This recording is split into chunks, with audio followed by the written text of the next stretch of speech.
Throughout history, all the great minds, all the great leaders, all the great achievers, they have something in common.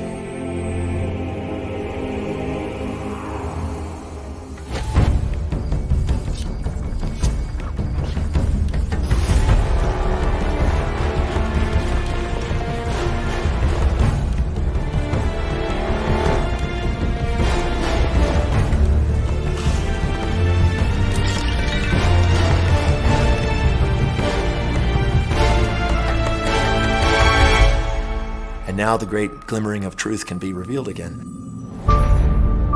You know, this secret gives you everything you want. Happiness, health, and wealth. You can have, do, or be anything you want. I've seen many miracles take place in people's lives. Financial miracles, miracles of physical healing, mental healing, healing in relationships. All of this happened because of knowing how to apply the secret.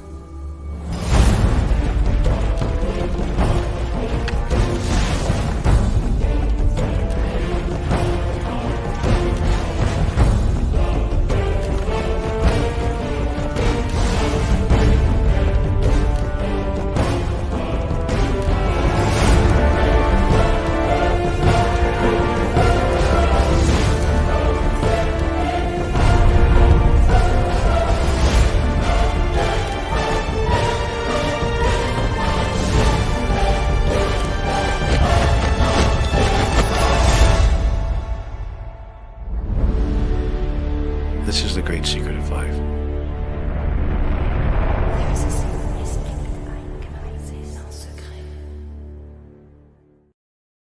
Wow, what an introduction, eh? And welcome to another exciting show with Wayne. Hello, Wayne. Hey, hang on, he's cut his microphone. Microphone. That's it. We can hear you now. Good Can you hear me now? Wayne. I can hear you now. Would you like me to do semaphore? You know, in case the microphone's cut again. You know, good evening. You know, but yes, that's quite an introduction. That was thanks to Wayne. He put that through to, and the big question on everyone's lips is the secret of what gag will be told next week. Will it be the naughty beggar? Or will it be the flatulent opera singer? We just do not know. So that'll be open for or it could be the prostitute gag. There's a third one on the outside of this. We'll be voting on that pretty soon. So anyway, Wayne, it's over to you. Shall we have a quick look in chat to see who's in there? And by the way, what happened is earlier today, and I know a couple of days earlier, Bob said hello in chat, and so did Wayne, and suddenly Bob and Wayne's message has disappeared. I don't know why, it's just gone. So YouTube are up to their usual tricks, but we got Paul. Hello, Paul Green, good evening to all. Hope everyone is well. And of course we did have Bob, but tell you booed him off. I hope he's still in chat. I hope Bob's still in chat there. We got Krista Gardner. Evening, folks. Looking forward to the show. And he doesn't know it yet. Don't tell him. Between you and I, Wayne, you and I, Krista Gardner's on next week, but don't tell him that, you know. And then we got, and he's on with Ben, actually. Hello to Chris and everyone. Hope all are well. Law of attraction, eh? That's it, yes. And we got S.I. Hop. Hello to you as well. Yes. So, what is the law of attraction? Is it? No, is it? Also, why do I attract losers? This is the big question in my mind. Is there could be a room full of 100 people, and 99 are sane, and one will be a complete and utter raving nutcase, but they will be attracted to me. What is it? Okay. Anyway, yeah. Hi everyone. Oh, and happy Saint Brigid's Day for some people in Ireland will know what I'm talking about there. That's I've done my own St. Brigid's cross. This is the bank holiday for St. Brigid today, apparently in Ireland. Anyway, just by the by. That's very artistic. You did it yourself. Yeah, I did. I That's did it good. by myself. Yeah. Anyway, Wow. so what we're going to do tonight, as Chris said, we're going to look at the law of attraction. But what I wanted to do also, which I thought would be quite interesting, is to have a little look at the historical background as well. And there is a reason why we showed that film clip, which it'll all make sense, hopefully. Because there is a lot of misconceptions as regards where all of this came from. And some people think it even all started in 2006 when that film came out, and it was just like made up on the spot. You know, you hear all of these stories. But the truth, I think, is a lot more interesting. And then also, we're going to do some practical application, because the important thing is to see how this information, this knowledge, how we can use it to better our lives, Chris. You know, in a practical way. So we're going to show some simple processes such as visualize, you know, mainly focusing on things like visualization, which will enable us to, you know, to do that. I think your mic's gone, Chris. I think your mic may have gone out. Yeah, so I put it out because I was typing a message. I didn't want to pick go. Okay. Yeah. So with that in mind, you know, when we are going to look at some practical things, and Chris and I thought it would be good if we could have some little bit later some audience participation, didn't we? That's so, right. Yes.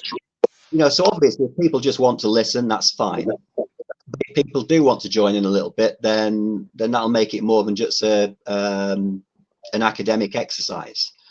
So with that in mind, I like people to think now, if there's a person who they've become estranged from, maybe the last 4 years, who they would like to bring back into their life, or if they would like to meet a new or alternative to that, if anyone would like to meet a new person, you know, whether that be a friend or whether that be something a little bit more exciting than a friend. Right. Yes. So we'll come back to that. So that might be something people might like to have a think about. And if as we go along as well, people, you know, might want to see how, you know, how they can maybe fit things to their own life as well. So what is the law of attraction? I think you actually, a few weeks ago, I don't know if you remember, Chris, you actually gave a pretty good, excuse me, sorry, I'll just have to have a sip of coffee if that's all right. That's right. I gave an accurate sip of coffee, so there we go. Actually it's tea, but yeah, you know, a few weeks ago I thought you actually did a very good description yourself when you mentioned Bob Proctor. But put simply, it's the idea that everything in our lives is being attracted to us in line with our dominant thoughts, which we're putting out into the universe. So it's the idea that like attracts like. And that happens right across the board. You know, it very much ties in with everything that we do. It very much ties in with cause and effect. But our thoughts, feelings, actions, all of these, it's a case of like attracts like. But when we're talking about the law of attraction tonight, we're primarily, more than anything, focusing on our thoughts and how we can, by changing our thoughts, we can change, you know, hopefully what we get back into our life. So the easiest way to think about this, on the advert, do you remember we had a picture of a guy with magnets above his head, didn't we? Yes. Yes. So the way to think about this is if we see ourselves as a magnet, or we see our minds as a magnet. So, you know, thousands of thoughts all the times, you know, 24/7 round the clock, both consciously and subconsciously. We're sending out all of these thoughts out into the astral realm or out into the universe, whatever you want to call it. And our thoughts, every thought that we have is on a frequency. So we're sending out all these magnetic thoughts which have a particular frequency out into the universe, and then things tend to come back to us in the physical world in terms of things, circumstances, people, which correspond to the nature of the thought which we sent out. So I hope that makes some kind of sense, and we'll go more into this as we get along. But that's pretty much the basics there. Does that make sense to you, Chris? That makes sense. I mean, I don't want to go off of what you know. I don't want to sort of go sparring off at an angle, but many years ago, I was looking into the law of probability, which is something a little bit different. And I did a lot of calculations and things, and I couldn't understand it why my friends found their sort of ideal partners, but I couldn't. And I looked into the law of probability, and I found out I think it was 350,000 to 1 chance of me finding right female, and that is it is rather depressing actually. But then when you look at it in a different way, it's positive thought that brings you through. And for example, I sometimes deal with architectural projects that are no hope. When I say no hope, there's a penalty clause where there's only a certain amount of time allowed to design something, and they're tearing their hair out because they can't get this design right. And yours truly is sometimes asked and said, well, can you with your sort of wacky brain, can you sort of work something out here? And I generally look into it and say to people, well, we're going to look at it positive. We're going to achieve it, to do it, even though it looks impossible. We're going to do it. We're going to achieve it. And I won't hear people say, oh no, it can't happen. No. We're doing it. That's it. Yeah, in case of sending out the right, having the right mindset, sending out the right energy. Yeah, absolutely. I just want to we're going to have a little look. I want to get on and have a little look at the background, Chris. And can you be ready? Can you be ready with that timeline? The timeline. Not. I'll let you know when in a few minutes. In a couple of minutes, I'll let you know when. Okay. All right. So this really, I believe, goes back to the earliest part of history. Now, there's some argument about that, but I believe that the law of attraction is very much how the universe works. And I don't believe personally, I believe personally that throughout history, going back to the earliest days, that, the so-called elites, the people who've been running the planet right from the beginning, I believe they know exactly how the laws of the universe work, including the law of attraction, which I believe underlies everything. Now, if we go back to the very earliest, some of the very earliest spiritual texts that we have, I think we spoke a little bit the other day, didn't we, about the Hermetic text, Chris? Which is where we get Hermeticism from. Now, the Hermetic texts, legend has it that they were written by the god Hermes, the Greek god Hermes. We've got the Buddhist texts as well, which there's a verse which we might end on tonight's show, which because there's one or two verses, there's a few verses from Buddhism which relate to the law of attraction, and we have the biblical texts as well. Now, when I talk about the biblical texts, some people may have heard of the Council of Nicaea. And the Council of Nicaea was 325, I believe, in Turkey. And that was when the Emperor Constantine, got together with a few people, and they actually chose which manuscripts and which books were actually going to go into the traditional Bible.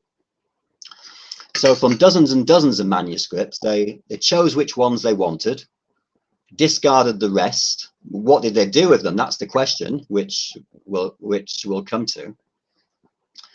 And quite possibly they altered one or two verses of the things they did include, possibly, took one or two out. So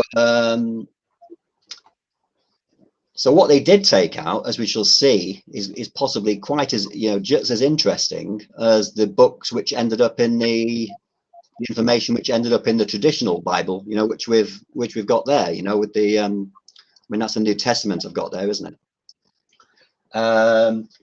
What, the Bible yeah. of St. James? Is that the Bible of St. James, Wayne? No, that's a more modern one, but that's by the by. But Okay. yeah, but for thousands of years, I believe, all this started to change, Chris, in the early part of the 19th century. Previous to that, as I said, these secrets were handed down person to person. What was in print, wasn't, most people couldn't really read it. The secret societies, this information was obviously, right up until present day has been contained, I believe, within the secret societies.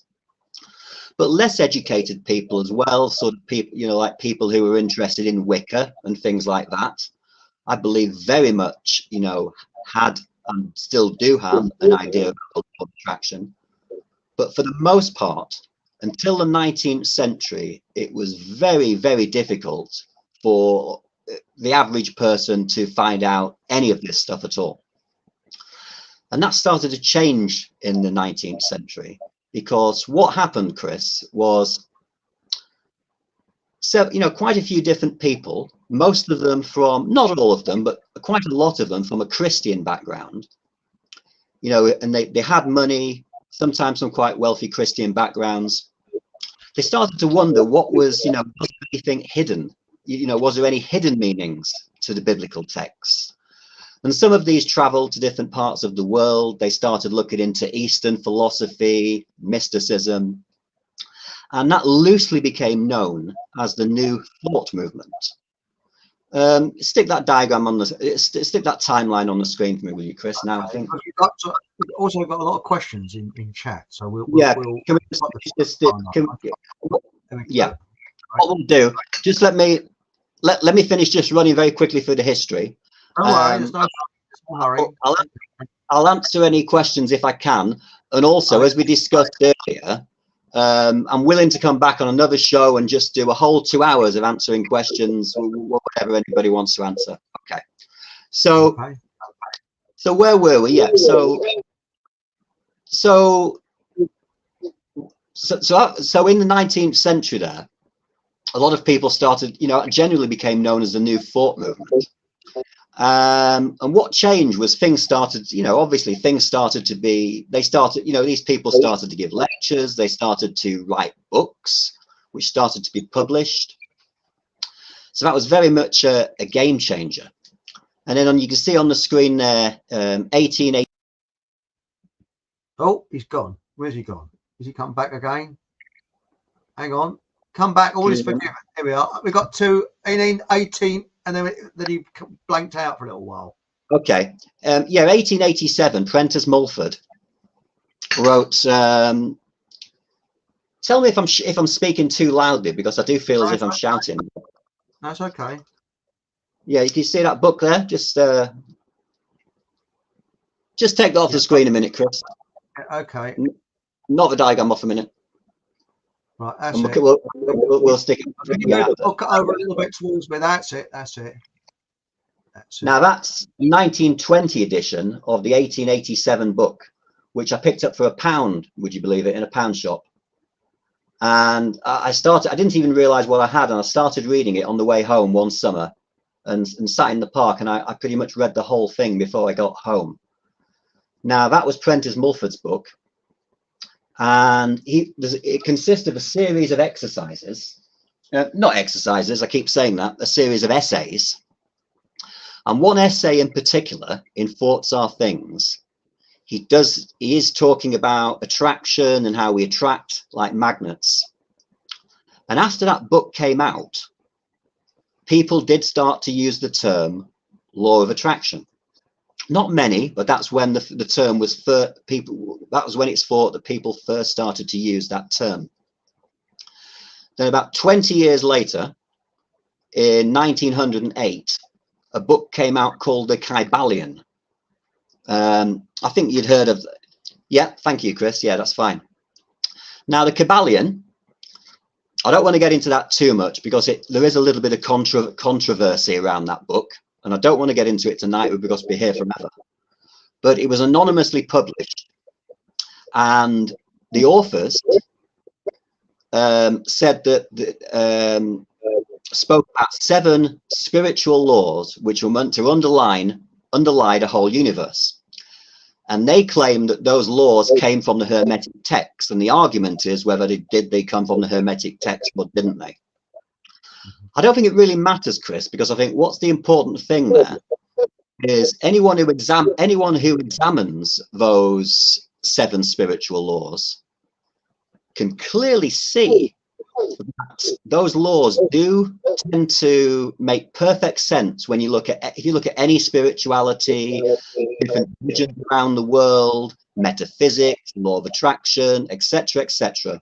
Those 7 spiritual laws do tend to underpin everything, and that's the important thing about that book, the Kybalion.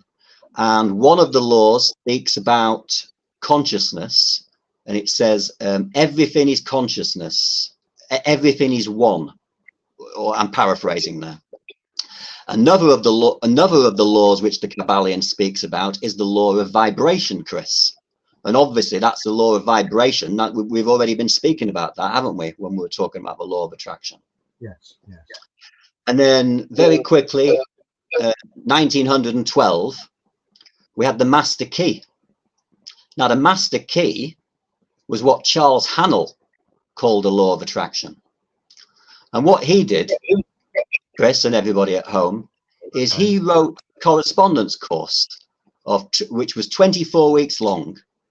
And each week he would give a visualization exercise, which was meant to expand people's ability to use the imagination to attract things into their life. And the correspondence course was called the Master Key. And about 4 years later, that was published in book form. And then we've got the Gnostic Gospels there. Now, do you remember earlier on, I said about the biblical text, didn't I, in the Council of Nicaea? Mm-hmm. Well, the Gnostic Gospels were found. There are 52 manuscripts which were found at Nag Hammadi. Now, I know I've pronounced that wrong. Don't shoot me. I keep pronouncing it wrong. But they were found at this place in Egypt, 52 manuscripts, including the Gospel of John, the Gospel of Mary, and the Gospel of Thomas. And it's very likely that some of the manuscripts which didn't find their way into the regular Bible at the Council of Nicaea were buried, and that's where some of them were buried, most likely because they contained information perhaps they didn't want us to know about, but they didn't want to burn them because they probably saw it as I would have thought. That makes sense to me. Now I've got little book there, which that's a volume of the Gnostic Gospels. One moment, I'll just make the picture large so people can see. Can you hold that up again, Wayne, please? Because I've just taken that's a book of the Gnostic Gospels. If anybody sees that edition, by the way, I'll just say that's actually not a very good. It's not a very good translation, but it's just an example of it. It's not a great translation if anyone sees this particular edition. Now there's a verse which we chose, didn't we, Chris, from the book of Thomas, one of the Gnostic Gospels, and it's I think it's a fascinating not a verse, Chris. The text. The text. I got it. Okay. Now, what I'm going to do, if people just want to focus, I think at the moment on the top section of that, which is in the black print. Now, what I suggest, I'm just going to run through that very quickly, and then I would suggest that if anyone wants to look into it more, they come back to this part of the recording at a later date. Otherwise, we're going to be here too long. But let me just point one or two things out in the section at the top there, if I may. When you make the two one, now it's thought that that is, because of the context and because of other biblical references, it's very likely making the two one is referring to the conscious and the subconscious. So that's bringing the subconscious mind into the conscious mind, so the mind is working in unison as one. When you make the inside like the outside, outside like the inside, the above like the below, that's self-explanatory, I think, isn't it, Chris? That's like the earth plane, the astral plane, it's showing the duality of things. All right. Now, where that gets interesting is when it says, when you fashion an eye in the place of an eye and a hand in the place of a hand. Now, to fashion, not all the translations say fashion, but this is by far the best translation. Now, to fashion, as most people probably know, is to make something. But what people might not know, which I didn't know until recently, to fashion is to create something with the hands or with the imagination. To make something with the hands or with the imagination. So I believe that this is talking about replicating something in our mind. It's talking about if we replicate something in our mind, like make a photocopy of something in our mind, then that's the process of creation. That's actually how we create, by duplicating something in our mind. So I believe that that's actually talking about the process of creation. All right. And the very beginning of that, I believe, is talking about making the conscious and the subconscious one. It talks about the male and the female as well. Again, focusing on the blank print. Where it says that it was talking about male and female, making the male and female one. Well, the male symbolically is the conscious, and female is normally used in subconscious. All right. So, yeah. So that's all I'd like to say about that. So as I said, I think, you know, if anybody wants to look at that in more detail, please come back to it. Please come back to it later. I'll remove it now. Yeah. Yes, please. Yeah. Okay. All right. So I just want to wrap up. I just want to wrap up what I think. We've gone back to this. Oh, thank you. Yeah, thanks, Chris. Thanks. You're on the ball with us tonight. Yeah. So I just want to finish very quickly, just towards the end there. 1957, Earl Nightingale wrote something called The Strangest Secret. Now, Earl Nightingale was a broadcaster. He was a broadcaster, philosopher. Some say he was a mystic. You know, he was a businessman. He had his own insurance company. He used to write various lectures. And the story goes that one night he just woke up, a little bit like that scene in Jerry Maguire. I don't know if you've ever seen it, where the character Jerry Maguire wakes up in the middle of the night and he writes that manuscript, doesn't he? Well, the story goes that Earl Nightingale woke up in the middle of the night and he wrote The Strangest Secret, which is 40-odd pages long, and he gave it to people that he worked for. And shortly after, that found its way into book form, and it quickly became a bestseller. But at the time, everyone must have thought he'd gone fucking mad. But he was talking about different things. Primarily, again, he was talking about the law of attraction, and he called it The Strangest Secret. And that's most likely the inspiration for the title of the film, which we showed at the very beginning, Chris, 2006, The Secret Film.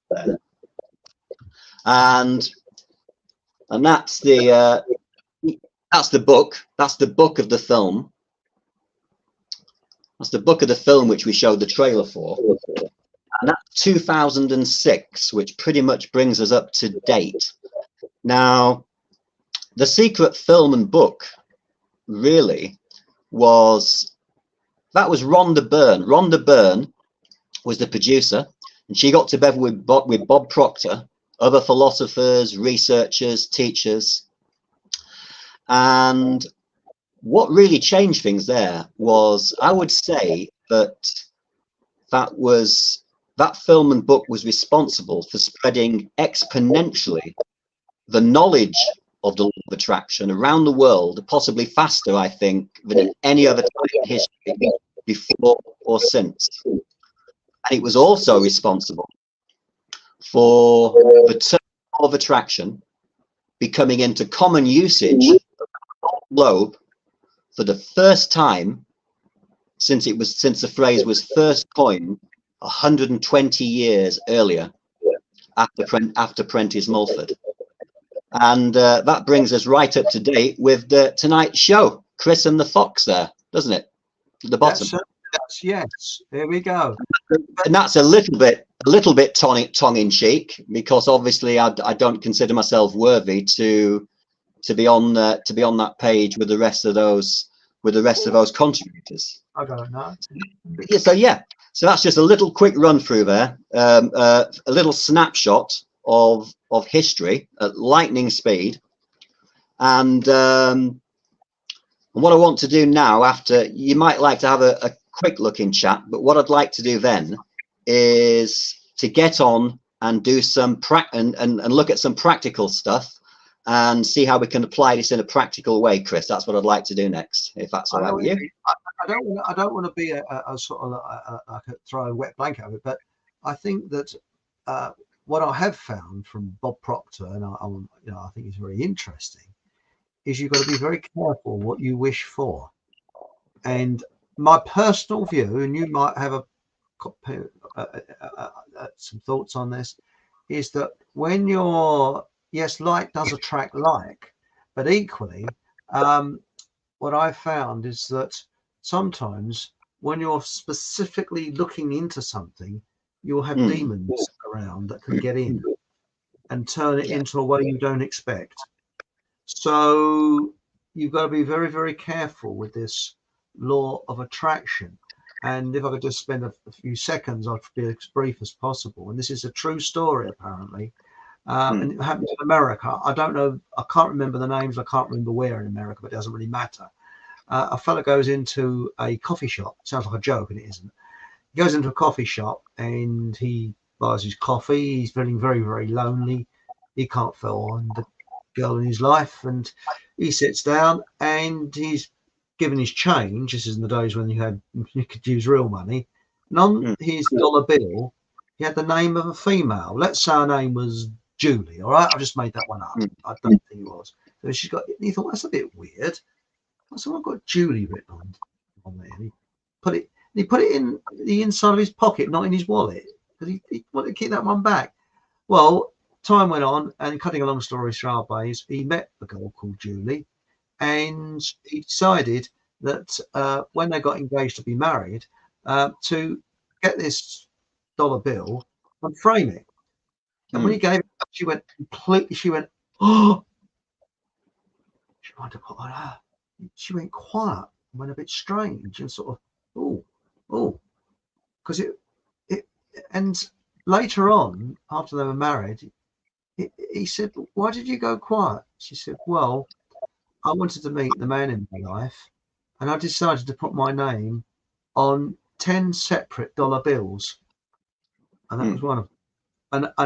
And thought seriously about the man that is looking for me will pick one of these dollar bills up. And she said, "Yeah, it's be you." That's why she went quiet, because it had worked. That's a true story, and that's been, that's not made up or anything like that. That was I haven't got the names, I haven't got the locations, but I know it happened in America, and it happened quite recently. I think in the last 10 or 20 years. So yeah. Anyway, I just thought I'd throw that one in. Do you want to have a quick? Now let's. Okay, we'll do some practical, and then look at the practical side of things after that, if that's all right, Chris. But hopefully that'll be good. We could quickly go through some of the questions. Yeah, I was going to say, absolutely, because I need to have a little bit of my tea and. Okay, right now, Yeah, do you think my tea's a bit weak? Do you know what to get a better tea bag? I think it's a bit, yeah. Question for Wayne, if possible. This is Nathan the Sias. Hello, Nathan. Can you ask him what his thoughts are in regards to the New Age movement and the influences that formed it? Hope all are well. Same here. Hope Nathan is okay. So, what's your thoughts on that, Wayne? Put me a bit on the spot. I mean, to be honest, there's not really a lot I can say. I mean, I've never, I mean, even though I've been around what is typically called a New Age movement all my life, it's never a term which I've used and never a term which I've particularly liked. I mean, there's nothing New Age about the New Age. I mean, it's ancient, you know, ancient wisdom, which has been rediscovered. And like everything else, maybe there's one or two, you know, maybe Nathan's talking about one or two maybe negative aspects, but I think mostly it's been mostly it's a positive thing, which has been undiscovering ancient, you know, which has been the move, you know, undiscovered, you know, rediscovered what's ancient wisdom. So I don't know if it's New Age. That's never a term which I've liked, really, you know. Anyway, so that's all I can say about that. I can add a little bit into this because, and I've said this several times before, the New Age movement, I know for a fact, has been hijacked and has been used in a form of brainwashing. I'll be very brief. It was used after World War One, when this country was on the verge of a civil war, basically, and they brought in this spiritual awakening and people waiting for spiritual awakening, which never happened. And that was the Secret Services that introduced that. It was so successful that the CIA used it when they formed the hippie movement. So it has been hijacked. It's like UFOs, anything like that. It's hijacked. Yeah. In, shall we say, nefarious or very possibly, but possibly. But I mean, with due respect to yourself and Nathan, that's not really what we're looking at tonight, and that's going to take us way off the subject. And there's so much I'd like to cover, you know, which is going to help people. This is an interesting one here. Sean Hamer says, "Oh, evening, Sean. Referring to false doctrines and falsified history is not the result of critical thinking. It's exactly, well, I think it's exactly what the Science Trust are relying on." Interesting, you know. We've got Mark Anthony. Hello, Mark. Evening all. A bit late tonight. Note from parents, please. And and lines for you, I think. Yeah, a bit late. And we got here. Depends on what you mean. Yeah, I actually put. Where was it now? I put "Love Conquers All," which I think it does, really, as the Beatles said, although I don't got much time for the Beatles. But I do think that.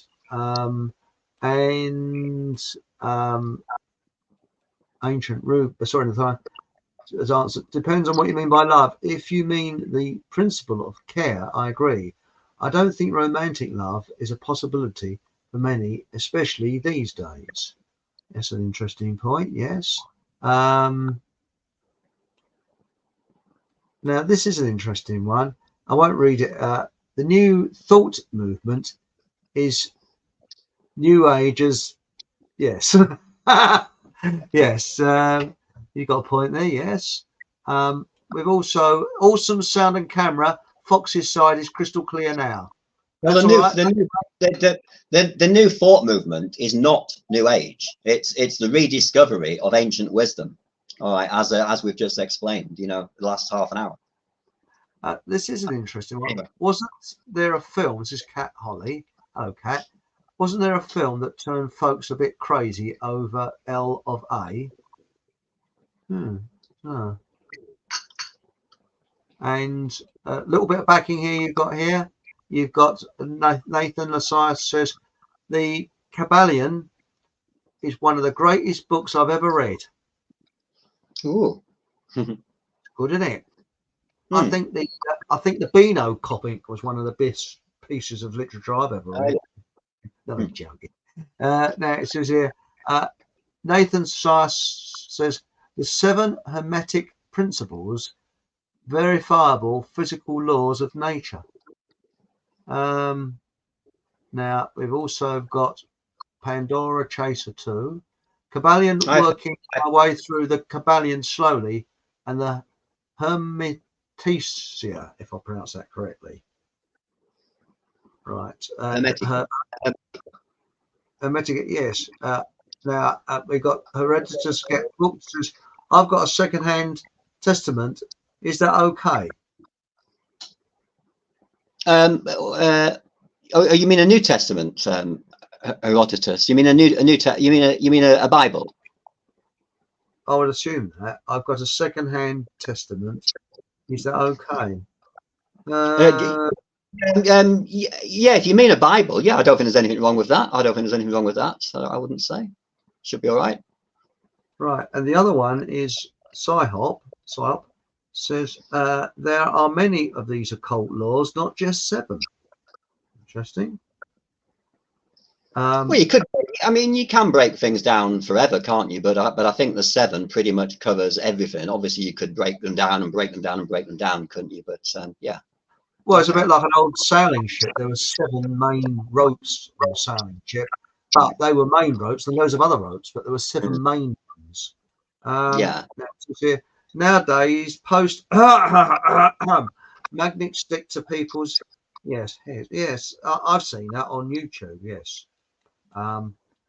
The occult is working with many people. Yes. I think it can be used for good as well as bad.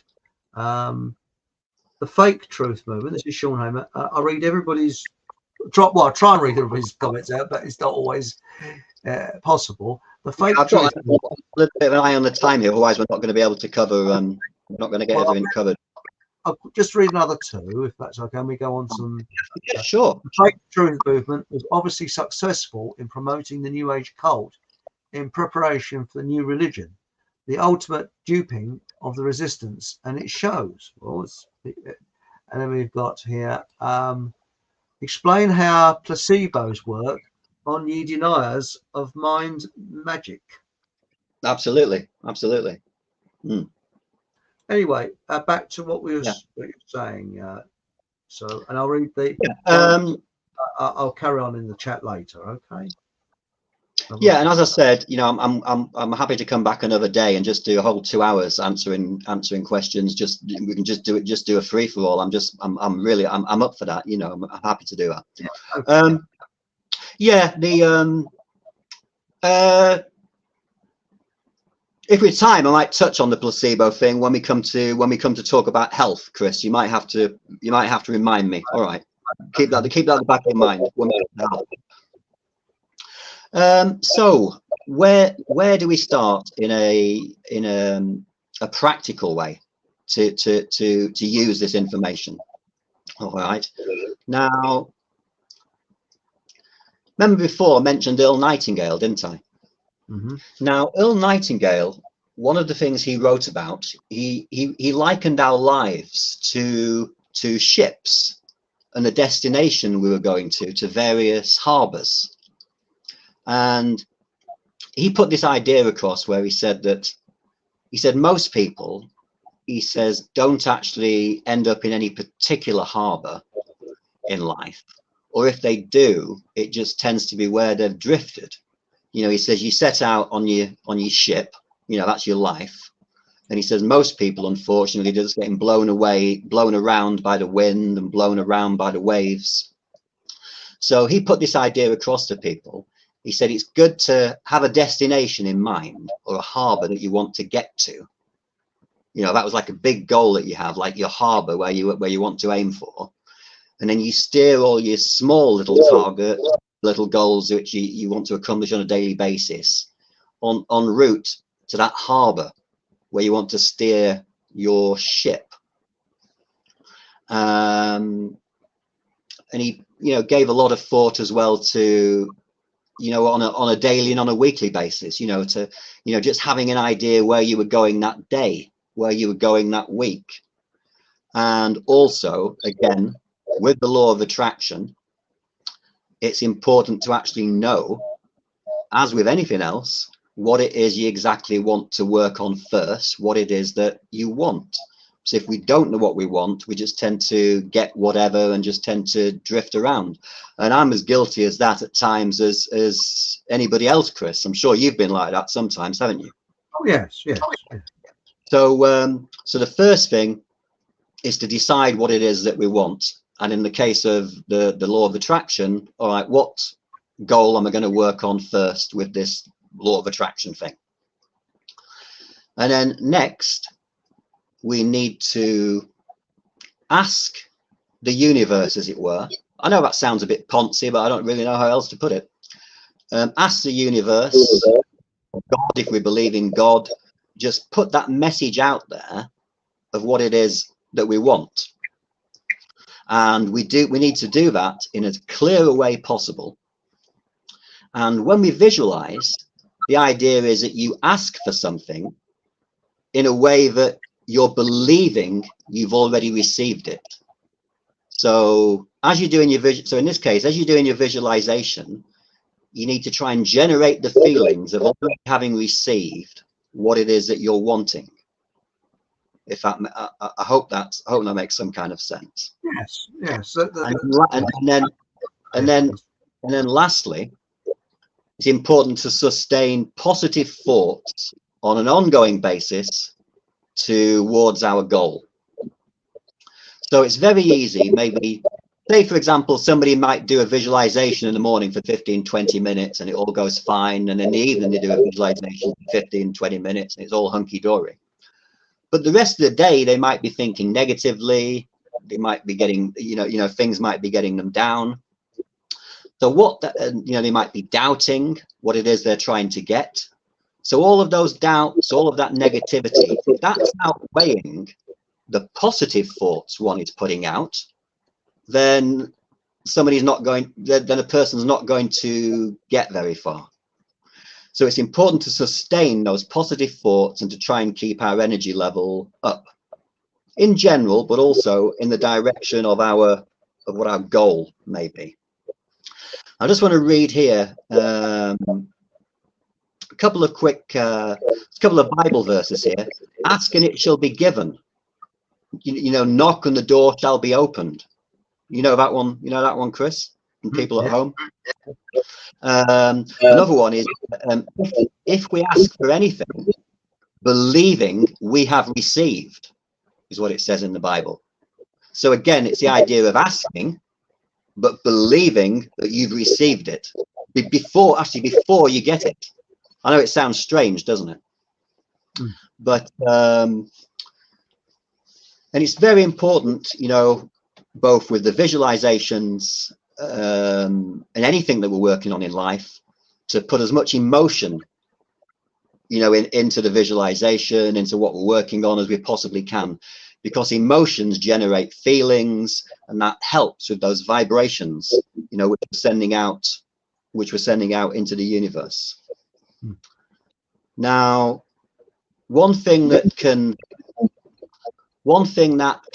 tend to hold us back is our subconscious programming, because I'm not going to get too much into the subconscious tonight, because I think we discussed that on a later show we might look at the psychological aspect of things, didn't we, Chris? So that falls out of the field of what we're doing tonight. But it's enough to say at the moment that throughout our lifetimes, everything is being recorded and taken on board in the subconscious, and that more often than not, our beliefs, our actions, everything very often is being triggered by our subconscious programming. And more often than not, we're not even aware of that. But what we can do with such things as visualization is we can help to reprogram our subconscious, so that it's in unison, so it's working in unison with our conscious mind, so that our thoughts are working in the direction which we're wanting to go. So our thoughts are working for us rather than against us. You know, replacing the thoughts of what we don't want with thoughts of what we do want. Do you understand? I hope everyone understands what you know, what I'm getting at there. Do you understand what I mean, Chris? I understand what you mean. Yes, yes. Okay. Now, what's good about that, you know, is when we understand how our subconscious can work against us, you know, we can actually use that information for our, you know, for our benefit. Because the subconscious doesn't know the difference between what's real and what's imagined. So the way that can help us in visualization is because, you know, when we visualize something, that's just taken on board as if it's fact. You know, the subconscious doesn't think, oh, that's not real, you know, or that's not true. Anything we visualize is just taken on board as a subconscious as if it actually is. And that helps, again, to send out that energy, you know, into the universe, which, you know, to magnetically bring back to us, you know, the things which we're working towards. I mean, a good example of how, you know, the subconscious doesn't realize what's real and what's not real is, have you ever seen, Chris, these, and people at home, have anyone ever seen these experiments where a hypnotist has hypnotized somebody and they've told them they've got a burn on the back of their hand or something? And then afterwards, the person actually develops a burn where the hypnotist has told them that they have a burn. They also did experiments in the camps during the war, apparently, and German camps, where they said that they're going to put a red hot poker on someone's. They just put just an ordinary poker, but it wasn't hot. It was just perfectly okay, and the person developed burns. Yeah. And there's stories as well where people are frozen to death in freezers when you know, when the freezers have actually been turned off, you know, and so the imagination has become so real, like I said, the subconscious not knowing whether things are real or not real, and that's actually affected the body, and the person is actually somehow frozen to death. And there's genuine stories where that's actually been proven to to be the case. Well, there's that case with Ray Mears, wasn't there? Excuse me, cutting in. Yeah, that's okay. Where there was a ship that was shipwrecked, and there was two lifeboats, and one where the captain of the lifeboat was very negative, and the other one, oh, we're not going to get saved, oh, like you write your wills and all this sort of stuff. And the other one where the captain was extremely positive. He had games, he was laughing, joking, oh, we're going to get rescued soon. And there was film, and it wasn't that long ago, where the rescue ship was picking up the lifeboats, and the lifeboat where the people were positive, the people are just walking up and down the deck going, stretching themselves. The lifeboat where the people were negative, they were taken off in stretchers, and they spent a couple of weeks in hospital. And they had exactly the same rations, exactly the same water, exactly the same, except for one was negative and the other one was positive. Okay. And you could see it with your own eyes that somebody filmed it as they was rescuing them. Yeah. And the viewers couldn't understand it. You know, that these people were also, you know, but it is. I actually do believe that mind over matter. In many ways. Absolutely. Should we get on and actually do? Should we actually do a couple of visualizations, Chris? I think that'd be really good. Are you up for that? But before we start, you know that each week I used to do a little tune, and people used to sort of put positive thoughts into things, and it worked. Strangely enough, it did work. How it worked, I don't know. And it happened, I think, 2 to 3 times it worked. All right, might have failed a couple of times, but it did work. And I know one was Miles. He had the 2 bob bits, and he was really in a bad way. And we did it the next morning. He woke up and he didn't know we'd done it, and he felt, oh great, it's all gone, you know. But there's Sid Precious. He says, I'm in the doldrums. So it'd be a good idea if we try and cheer him up, get him out the door. I said, Hello, so you know, with depression, I've been there, seen it, got the t-shirt and the mug. So yeah, you know, yeah, it's not nice, it's not good. So yeah. we will get you out of that. So don't worry, let's bring a bit positive, getting the sid pressures Okay. out of the problem, shall we? All right. Yeah. Shall I? Do you want me to carry on? Please carry on. Yes. Okay. So yeah, forgive me if I'm. I hope I'm making some kind of sense. I haven't gone. Obviously, we are trying to cover a lot of stuff. And as I said, I'm welcome to. You know, I'm happy to come back and answer questions on another day and just focus on that. But yeah, so I thought it'd be good if we could do a couple of visualizations, Chris. And before I do that, I just want to explain briefly about affirmations. Now, has anyone at home heard of, you know, some people have probably heard of something called a positive affirmation. Have you heard of affirmations, Chris? I have, yes. Yeah. So an affirmation is basically, it's usually a short statement which is affirming something, usually as if it's fact in the present tense. And affirmations, when used in the right way with visualization, can supercharge the visualization process. So they very much go hand in hand. And what you can also do with affirmations is write them down on a piece of paper and just glance at them from time to time throughout the day, as well as using them with your visualization. Okay. All right. Now, you've if you don't mind me saying, Chris, because I know I know you've told people about it before, but for anybody watching who's not aware, Chris has had a problem with a giant fence, haven't you? Which has been constructed. Which has been the fence problem. I'm helping. Which has been constructed nearby him. And it's affecting his neighbor, and it's affecting Chris as well. And it's a giant fence, looks like the Great Wall of China. It's a monstrosity, and you're trying to get it taken down by the authorities. Is that that's the situation in a nutshell, isn't it? Yeah. What it is that a state has been built up to the boundary, and it's at a higher level. So there's a slope, and they've got 3 fences on this slope. So yeah. my neighbour loves the garden. You look at it, and it looks like a prison camp because it's all you see is 3 fences. And the building developer doesn't want to know, and the council are in on them, and I'm fighting the council for her. That's basically it. In a nutshell. Yeah. Yeah. So, yeah. Thank you.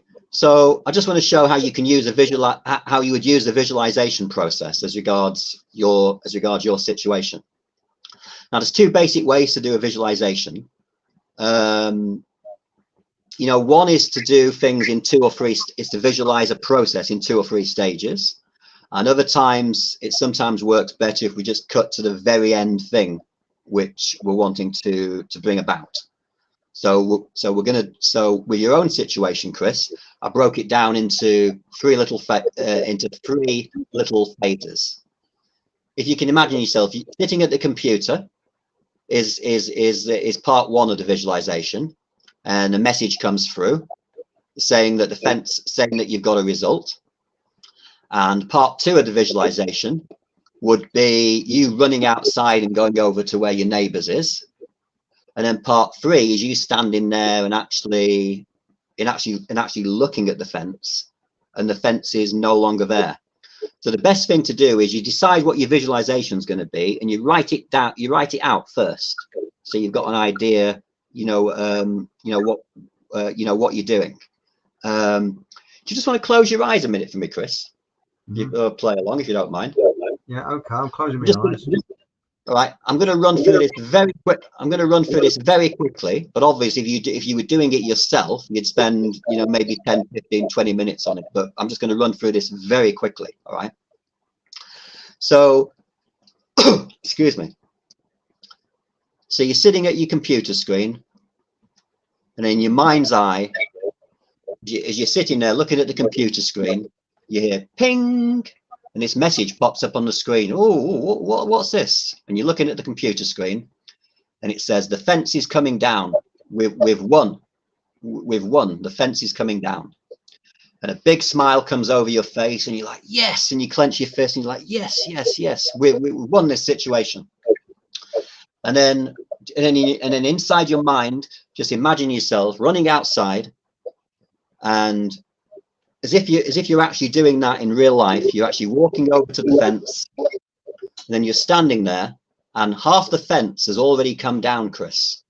And just look at the fence, half of it's already come down, and you're feeling really pleased within yourself, and just experience those feelings. You know, imagine what you can see. Half the fence is down already. And then very quickly, like one of those Benny Hill cartoons, you're just going to imagine as if the rest of the fence is just coming down in just like a few seconds, like, you know, like Benny Hill. And the rest of the fence is rapidly coming down, and then there's no fence there at all. And then all you can see is sort of like a clear vision where the fence once was. And you sort of like do a little jig, and you jump up and down, you know, and you really feel those feelings as if you're really happy, you know. And then and then you can say, and then as you're seeing that, picturing that in your mind, you can say to yourself, I can see clearly now, the fence is gone. There are no obstacles in my way. I can see clearly now, the fence is gone. It's going to be a bright, bright, bright summer day. Yeah. I like that. Yeah, I like that. I like that. Now, joking aside, people have found sometimes that when they sing affirmation, it can actually help. Yeah. So and that just came to me the other day when I was actually thinking about your fence, Chris. Yeah. Well, it's funny that you should say that, because look, when you get a record on your mind, it sticks like chewing gum to the side of your brain. You can't get rid of it. It just goes on and on and on, repeating backward. But with sort of visualization, I actually find it better to look at pictures and drawings and actual writing things down. Yeah. And I think it's different for different people. Oh, hang on. Hey, it's all right. The camera's turned itself up again. Here it comes. Yeah, no, you can. Some people do. Some people actually put things in a scrapbook and actually focus on the pictures in the scrapbooks. That's another thing that you can do. Another thing you can do at home. Do the people at home want to do something? We'll do something with the people at home right now. Do you want to do that? Yeah, why not? Why don't we do it with people at home? All right then. So, okay. All right. So I did cheat. I did open my eyes a couple of times last time. So what we're going to do now is in this one, we're going to cut right to the end. We're going to cut right to the end result of what we want. All right.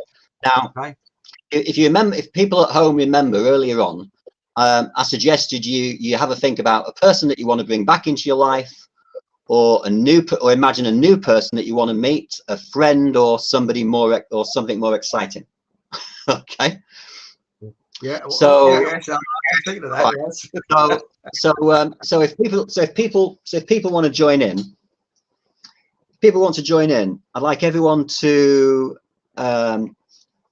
imagine. Just close your eyes and just relax at home. And it's a hot summer's day, and you're sitting outside your favorite cafe, and the sun's beating down, but it's not too hot because there's a nice gentle breeze blowing, and there's one of those canopies over you, you know, outside the cafe, and you can feel the seat. You know, you're sitting on a seat, and there's a little table, and you can feel the seat beneath your bottom. Sitting at a little table now, just really see that in your mind.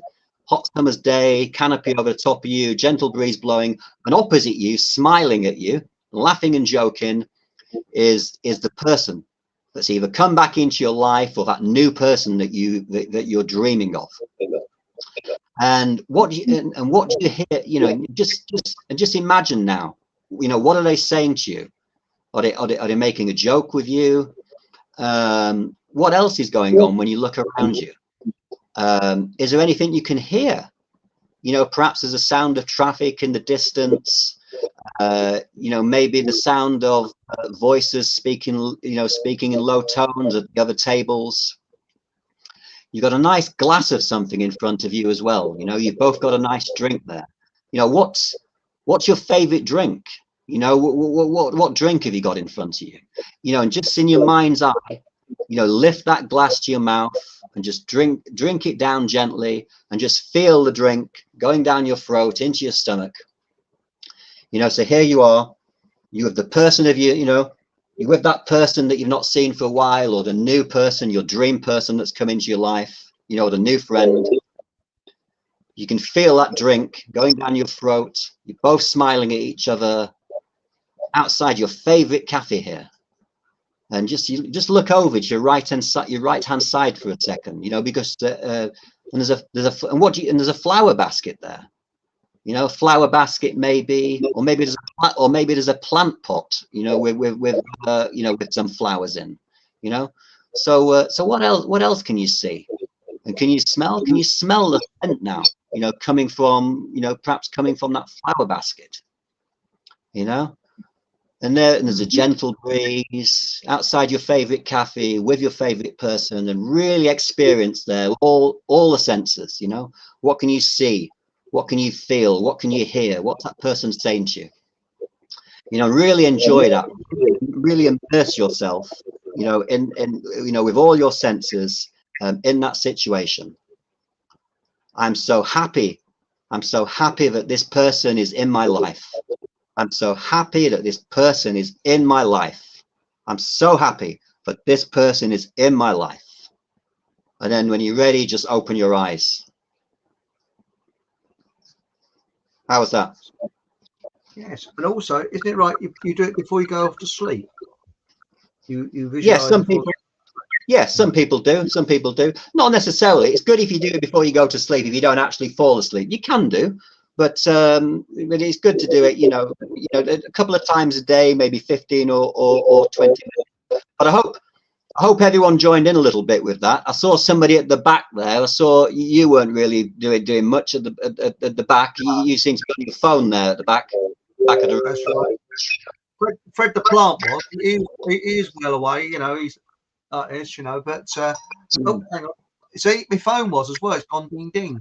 But if you have problems with sleeping, if you get your fingers about there and just rub them round, I won't do it too much now, around there, for 2 minutes, it stimulates, does things to you, and it calms you down, and you fall off to sleep very quickly. It's a little tip.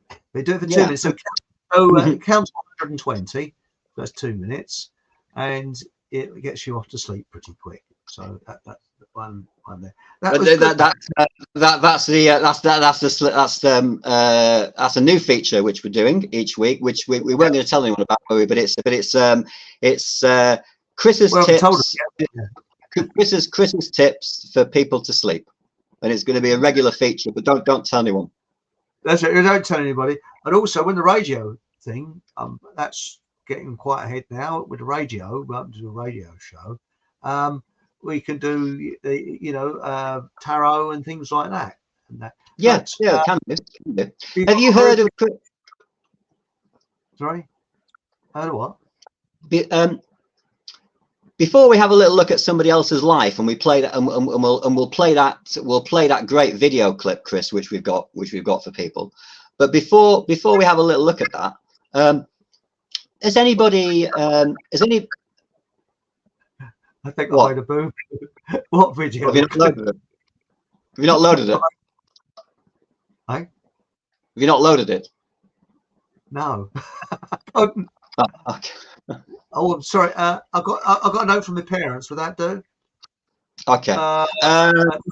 If you've not loaded it, we'll get round it. But you haven't. You're not able to do it now. No, you're not able to do it. Are you?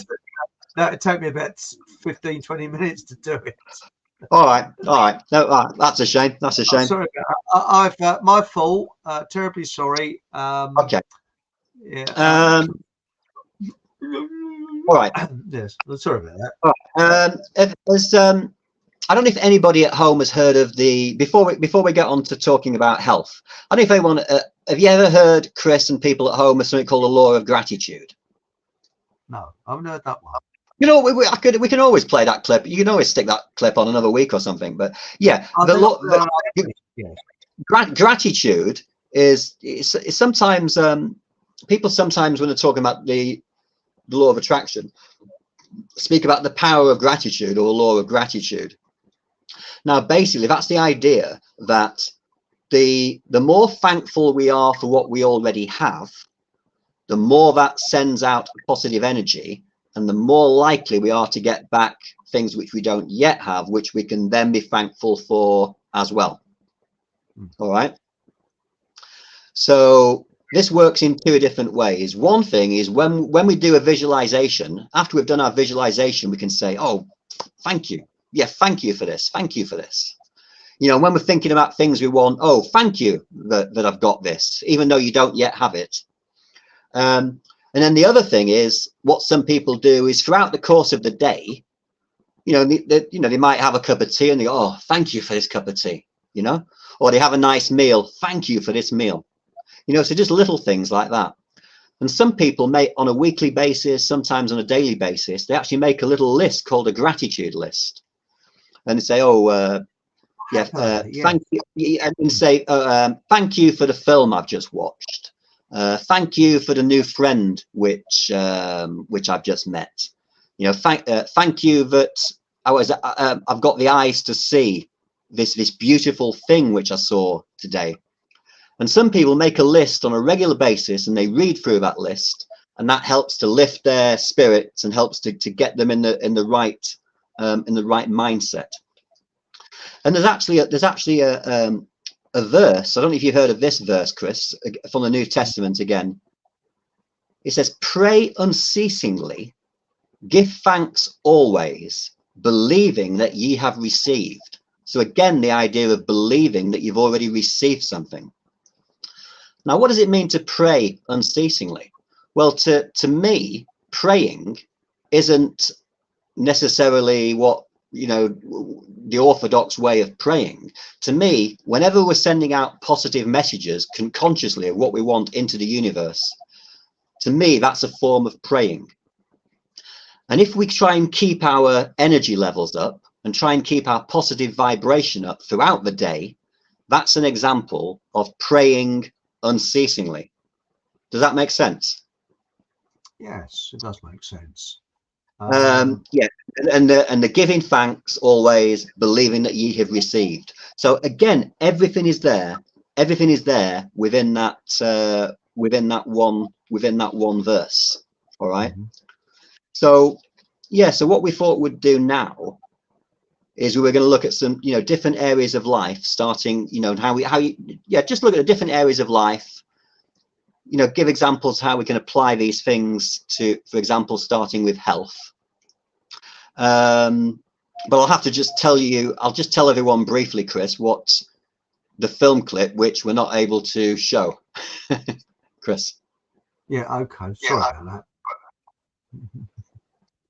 No, I was getting distracted there, but you're looking in the opposite. Well, no, what it is, I'm having to keep an eye on chat, you see. So, okay, yeah, sorry. So it looks a bit rude. I am listening, but I'm looking at chat. Okay. No, it's okay. That's fine. You just distracted me a little bit. Yeah, we were going to talk about health, and the clip which we're not able to show now this week was of a gentleman called Morris Goodman. And Morris Goodman has sometimes been referred to as the Miracle Man. And if anybody wants to have a look at that film, it is available on this channel. Make sure you get the original film if you do look at the secret film, because there are a lot of copies, doctored copies, people that have used the title of the film and it's a completely different film. So I might actually try and put the link, actually the proper link to that film in the. I'll do that, Chris. In the comment section under here, after the show, I'll actually put a link to that film. That's what I'll do. And or people actually get Chris forgot to load it up. Yeah. So and I might put a link specific, or I might put a link specifically to the Morris Goodman clip.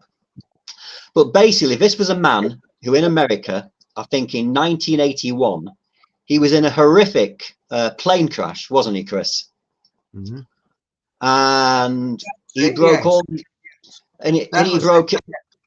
Yeah, and he pretty much broke every bone in his body. his lungs were crushed. He was in an awful state, and he was in hospital on a ventilator. And this guy was told that he was never going to be able to breathe again by himself, and he would never walk again. And he visualized from his hospital bed every day, he visualized himself clearly walking out of the hospital. And he kept saying to himself, breathe, breathe, breathe, over and over, over and over to himself. And he visualized himself walking out of the hospital, and the doctors kept telling him, you are going to be on this ventilator, Morris, for the rest of your life. You're not going to be going anywhere. And cut a long story, what is it you say? Long story sideways? Yes, cut it sideways, yeah. To cut a long story sideways, within a few months, not only was he breathing off the ventilator, but he walks out of the hospital without any aid. And that's a true story.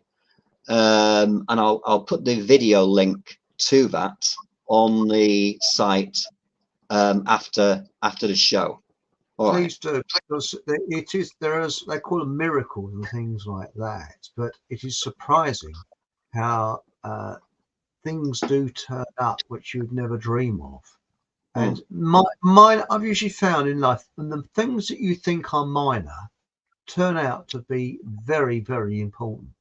That you don't, at the time, you think, oh, very minor. Even like going out, do I turn left, or when you come to a road junction, do you turn left or right?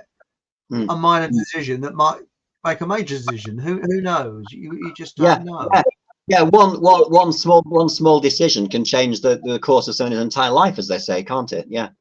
Right, yeah. When it comes to health matters, just staying on that for a moment, where that differs slightly. I mean, obviously, all areas of our life, I believe, everything in our life, all works according, to cause and effect, the law of attraction, which we're talking about tonight. Where health matters, I believe, is slightly different. Is negativity in general about anything in our life can have a detrimental effect on our bodies. So if general, things are going very badly for us, we're sending out a lot of negative energy. Maybe we've got financial problems and we're focusing on those, which we'll come to in a short while. Maybe we've got relationship problems. Maybe in general, we just got all these negative feelings, which we all go through sometimes. All of that does tend to impact on our physical health. So that's why people who somehow tend to try and be more positive, and got more positive circumstances around them, they do tend to be healthier, and vice versa. When people are going through a lot of tough times, they do tend to get ill a lot more easily, and tend to find it harder to actually, repair, any damaging health situations. But like everything, using things like visualization and affirmations, these things can help, and they do help. Morris Gibson being an extreme example, of that. I've actually witnessed things, and because Miles, hopefully, I'm going to drag him on. You'd probably be better on radio. Or he might come on. I don't know.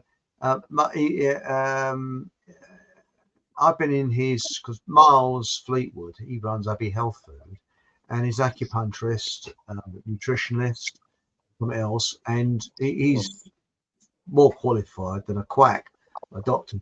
And people, and he reads prescriptions, and he goes, "Oh yes, I know what it is," and things like that. And I've actually seen miracles in his shop, and like for example, I said the other week, a chap had a stroke and he couldn't use his left hand properly, and Miles put some acupuncture needles in his hand, and he's going, it's moving, and I'm almost in tears watching this poor sod. He's sort of thinking, Miles is looking at a book dealing with another patient, and he turns around and goes, "Yeah, we'll do." Yeah, very casual. The carrots are looking back at the book. And sort of everyday sort of occurrence. And this fella going, oh, my head's moving, you know. And I've actually seen things like that. But you see people walk in there, Wow. and they've just come from getting a prescription, and they look really down. Oh, no. Miles looks at it and he goes, I think I might be able to help you. And you see them lift and lift. As you say, well, what we're going to do, we're going to do treatment of this, treatment of that, we're going to do this. And you know, they're sort of, wow, you know, and I've seen that several times. I'd like to film. You mean like because he's sending out the right energy and he's talking about these things, they automatically start. He's saying, okay, right, I can solve this problem. I can do this, and it's just how it should be. I think in medicine, it's how it should be, and it's a nice vibe in the place. And with the patient's permission, of course, I'd like to film situations like that because I think it would be very, very good. Yeah, you know. So that's hopefully coming up. The thing is he has such a hectic life. He can very rarely find time to come on the show. That's the problem. A month is his busiest day. That's why I had a show on Thursday. But what we're thinking now is having a recorded show, and then we play it back in real time, and he comes into the chat, and which you can do. You can actually play a recorded show back and then comment in chat. So that's what we're planning. So that's the next. Yeah. But sorry, back to what we say. I was. Can I just wrap up a little bit about health here, if I can, if I may? Certainly, yes. I was just going to give a couple of quick things, which one thing which is I'll just go over this because it's very simple and it can pretty much help with anything.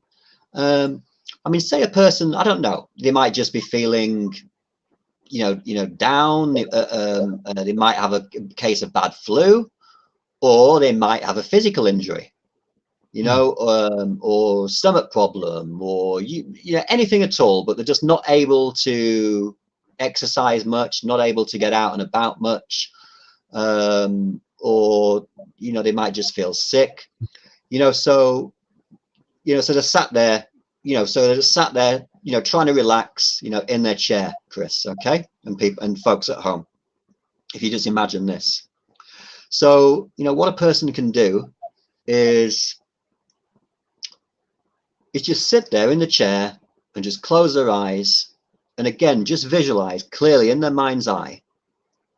But in this case, what you do is you imagine that you're walking in the park with a big smile on your face, or you imagine that you're jogging through the park. You might be as sick as a dog in your chair, or very unfit, but you sat there in your chair and you imagine yourself exercising. Perhaps if you go down to the gym sometimes, you visualize yourself clearly at the gym, or you visualize yourself, walking in the park in the sun, just moving around freely, and just in your mind's eye, just see yourself and feel yourself outdoors, perhaps in the summer air, in the sun shining, and just feel, that fitness and that health within your body, and that can pretty much help with anything that at all regards health matters. That's a very simple thing which people can do. Another thing which people have tried, which folks at home might like to try on another occasion, is you can visualize something going on like within inside your body. There was a doctor, I'll just explain this very briefly. There was a doctor, I don't know who he was, but I read about it many years ago, and he was explaining to a small child, this little child had cancer or something, and he was explaining to the small child what was going on in his body in the way that the child could understand. So he was saying, you've got these like bad cowboys inside your body, and you've got the good cowboys, and the good cowboys are beating the bad cowboys to make you feel healthier. And this little kid started to actually see this in his mind, see this battle going on within his body, and to see the good cowboys actually coming out victorious. And that child recovered more quickly than the doctor could have possibly have expected. And he found that when he found that other children who he said the same thing to, they did the same thing, and they also recovered a lot more quickly than they should have done. Now, I've done a similar thing myself for various conditions where I visualize something similar going on inside my body and the good characters coming out victorious. So you can visualize, so it's possible, whatever's going on, to visualize something like that going on inside your body, and visualize your body being repaired as a result of those actions. Or sometimes, some people have even looked at photographs of like internal organs, and then just imagine those organs inside their body, and just imagine that somebody's actually, some little fellas are actually repairing the organs and putting them back together in their body. So there's all these different ways you can be creative with visualizations, you know, whether it's health, you know, or whatever area of life you're talking about. And just to remind people what this is doing, what we're doing is we're just showing simple processes here of how you can send out that energy, those thoughts out into the universe, which are on the right frequency to bring those positive, you know, to reflect things back to you, in this case positive health, which correspond to the nature of those thoughts. All right, just to remind people that that's what we're doing here. Yeah. Oh yes. So well, it's the old monologue, or was it by what was his name now? My words, you do look queer, which in those days meant ill. Stanley Holloway did a monologue where when he went out, everybody went up to him and said, my words, you do look queer. And he felt ill. He got more and more ill until someone said, you've never looked so fit. You look fantastic. And he went, oh, great. And it is there's a lot of psychosomatic situations. You know, and I think the world, we should all have a good laugh. You know, I think that is one of the best medicines in the world, unless you've got diarrhea, of course. But no, laughter is the best medicine. You see. Again, unless you on that film, on not the Maurice Gibson clip, but on the film of The Secret, which we showed the trailer for, there's a woman on there who had cancer so badly she was told there was no way she was going to survive, and she watched funny films more or less 24 hours a day round the clock, and just shut herself off, just her and her husband 24/7, just watching these funny films. And I think within 3 months she was completely cured of the cancer. You do hear these, and just as a disclaimer, just, you know, if any people think that they're being clever legal wise out there, just as a disclaimer, I'm not telling people they shouldn't seek medical help. And you know, and even though these things can work, you know, obviously people have to take responsibility for their own situation, and it's up to them what they do. And I'm not telling people that they should do anything. I think we should probably make that clear, shouldn't we?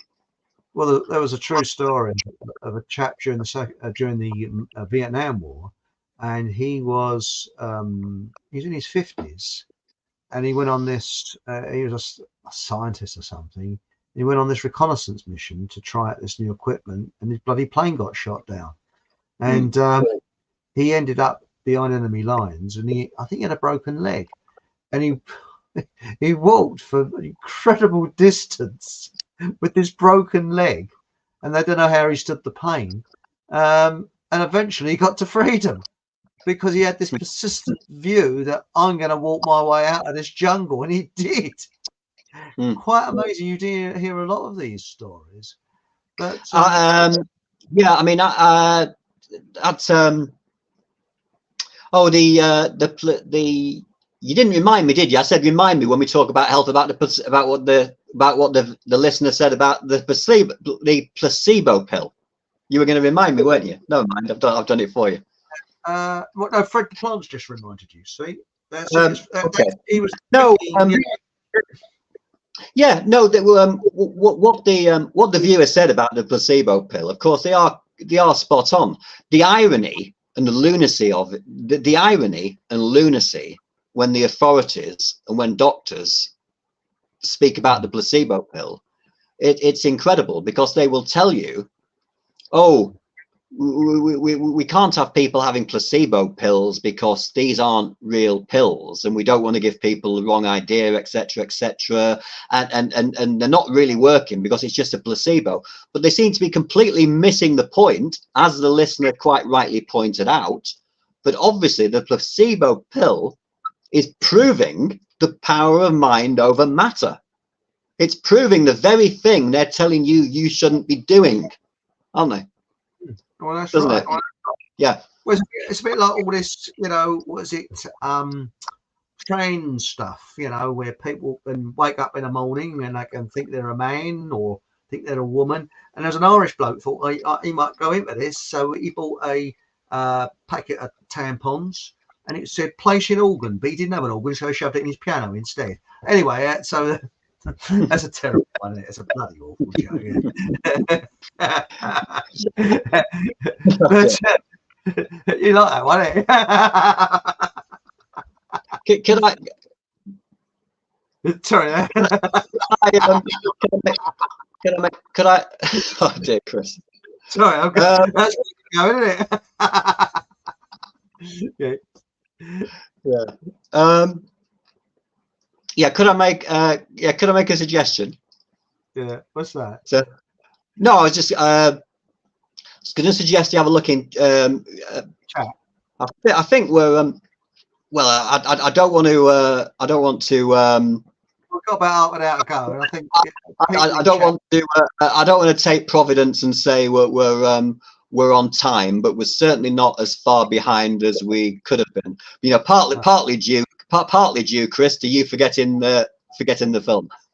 I know it's good going, that, wasn't it? See, that is my psychic thing. So that's right. The film, and we get through quick. Right. There we go. That's right. Got here. Yeah. Can I suggest? I was just going to suggest. Do you want to have a quick look in chat, and then maybe we can talk about money and work, if we can do that. Oh, I like money. Yes, I'm very much into money. I like that. Yeah, it's a good subject. That is. Okay. All right. Pandora Chaser 2. I think he knows you. Pandora Chaser 2 knows you. It says, "Hi, Pan."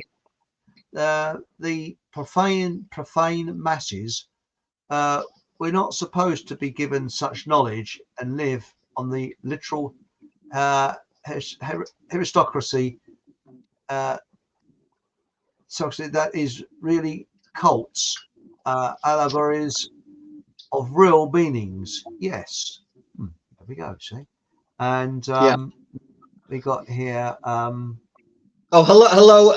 Hello, Pan, and hello, Chris the Gardener, and anyone who, obviously, hello to everyone, but particularly hello, and hi to everyone who's listening from the Richie Allen site. Hello. And hello to Richie Allen if he's listening in. Hello, Richie. So there we go.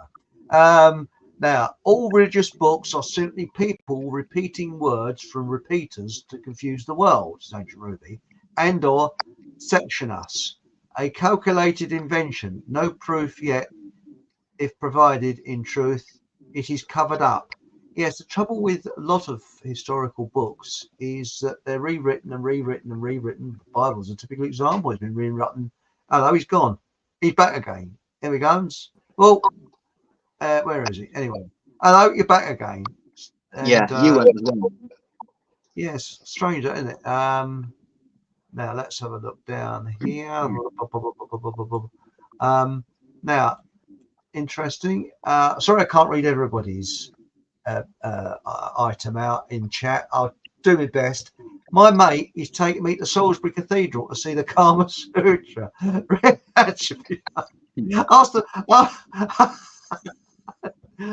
Ask the bishop there if he can show you the Kama Sutra. He might have a spare copy. You never know. I had to tell him there's a copy of the Magna Carta in there. I couldn't make it up. Imagine going to Salisbury Cathedral, going up your head honchos. Excuse me, can I have a copy of it? Go see the Kama Sutra, please. Now we got here. This is Stephen Truseek. Hello, Stephen Truseek. Oh, hi, Stephen. The government absolutely do hijack alternative movements. There's no possibility in it.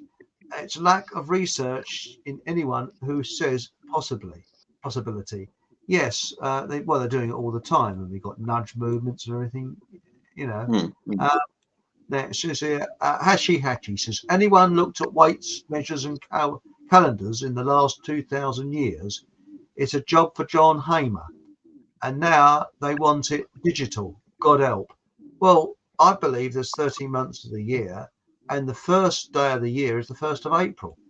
I've been looking into that, and that's why they had April Fool, because when they changed the calendar, people still celebrated the New Year's Day as being the 1st of April, whereas it's the spring, but and spring the spring equinox and all that. Now, Ancient Ruby. Now, don't get upset with this, but I believe in reading, airing out, warts and all. Says, Wayne, who are you? All I hear that you are doing is speaking, reading from other people's books about your digital. What about your actual experiences? And Pandora.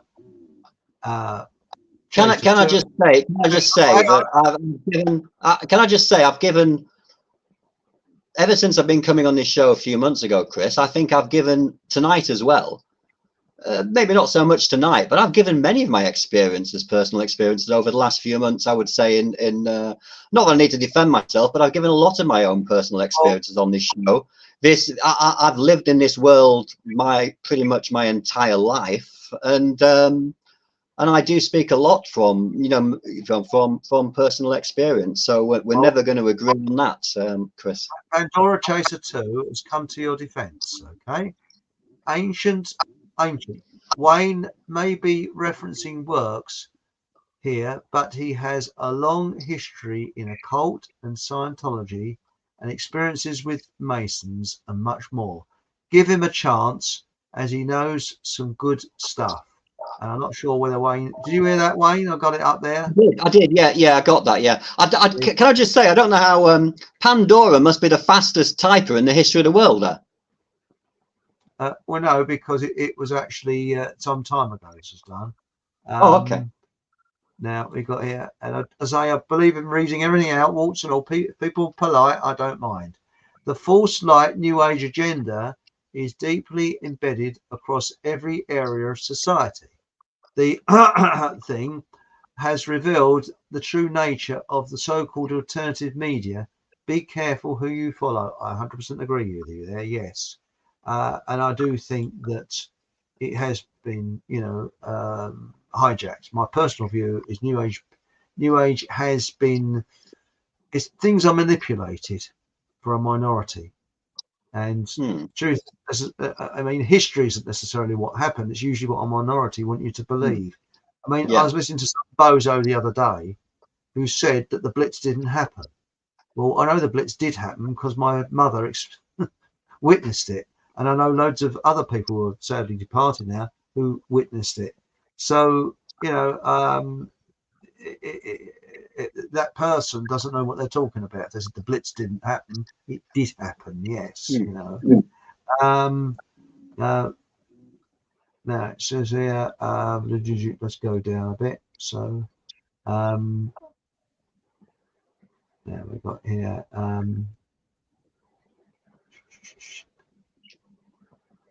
Now, I'm not going to get into the argument that's going on. There was a bit of an argument in chat. I won't get into that.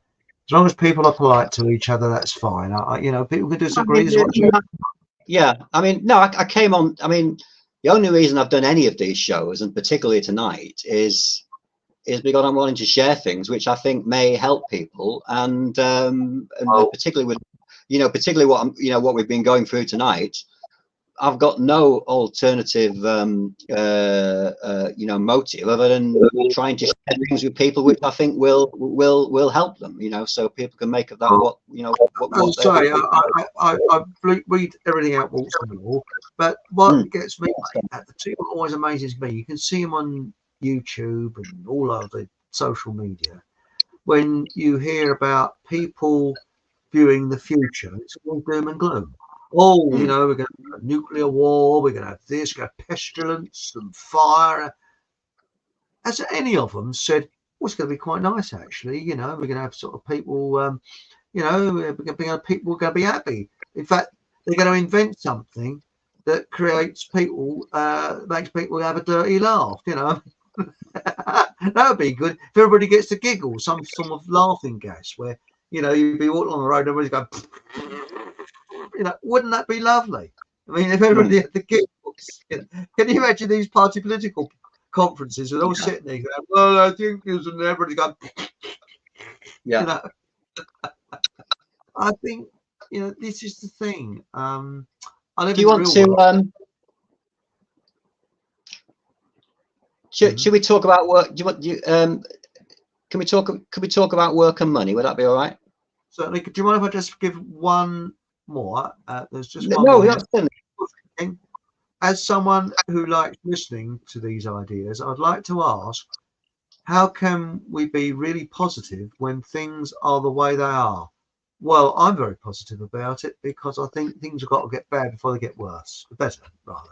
You've got to get worse before they get better. It's definitely a fair question, and I'd be lying if I told you I was positive all the time. You know, I'm certainly not positive all the time. I've got, you know, but as you said, Chris, you know, the more negative we are, it can only make things worse. The more positive we are, it can only make things a little bit more positive, or at least more bearable. You know, so you know, so I know. So I know that these things work. Now that doesn't mean to say it's always easy to get these things to work, and it doesn't mean to say life's a bunch of roses, and obviously the world's in an absolutely dire situation. But I believe using knowledge like this, using the kind of knowledge we're talking about tonight, and staying as positive as possible, that can only be to our betterment. It certainly can't make things any worse than they already are. You know, that's what I believe anyway. But obviously that's in a good place. I mean, let's face it. We look back with rose-coloured spectacles, but you know, we look back to the Victorian, the Edwardian times. There was children running around foot in rags, people starved. It's never really been, because we've always had psychopaths ruling the roost. That's the real big problem, is how we deal with these. And it doesn't matter what religion, race, or whatever they are, psychopaths are psychopaths. And it's something that we've got to sort out as humans if we want to live a happy life, because these psychopaths, they just don't think like us. You know, not all of them. Not all of them. I'm only saying the ones that are harmless. Some of them are harmless. You know. Yeah. Anyway, back to money and the other thing we Bob, because we've got it's coming up. We've got about quarter of an hour, so that should be. I wouldn't mind going over about 5 minutes if we need to, Chris, but obviously it's up to you. And as I said,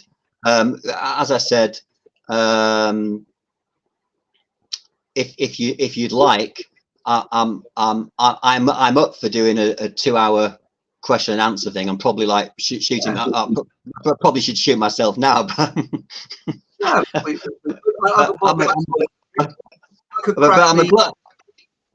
I'm a glutton for punishment, and I'm happy to do that. Yeah. So money and work. Now, you know, the more you know, when it comes to money, and again, we can relate this to any area of life. But the more we see and experience debt, poverty, and misery around us, the more we tend to think about those things, and the more we tend to get back. So it's very difficult if a person's getting bills through the door every day, or if a person's living in a poverty environment, difficult to get out of that mindset, isn't it, Chris? Because you know, like we've been saying, you know, earlier on, and like that verse from Thomas, if people, you know, fancy going back and really looking into that later, I'd really recommend that. You know, what we duplicate, you know, when we duplicate what in our minds, what we see around us, we tend to get more of that. You know, when we make something up in our mind that isn't actually there, we tend to draw that to us as well. All right. So somehow, you know, we need to try and break that cycle, you know, which we get into sometimes, those thought patterns, which we get into. Now, there's two main things which people do, which, you know, when they're using these processes, when they're trying to attract money, and neither is right and neither is wrong. You know, they work at different times for different people, you know, depending on the circumstances. Now, some people like to focus on a particular amount of money which they want to bring into their life.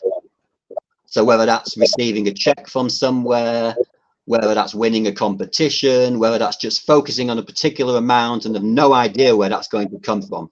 Some people find they get good results from focusing on a specific amount of money. All right. Now, we don't need to get into that, because if somebody wants to do that, that's pretty self-explanatory. You know, again, it involves using the visualization, getting in touch with those feelings, sending the right feelings out.